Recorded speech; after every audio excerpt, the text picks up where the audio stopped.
იარაღი ომობდა.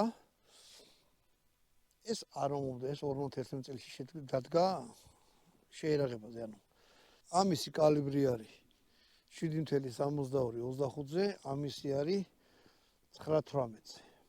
ვაზნები განსხვავდება ერთმანეთისგან.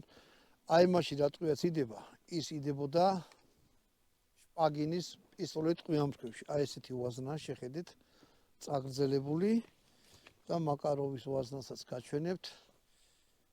აი შეხედეთ ვაზნები ერთმანეთისგან როგორ განსხვავდება. ეს არის ბრტყელთავიანი, ეს არის წვეტიანთავიანი, ანუ ამას უფრო მეტი ხრეტა აქვს.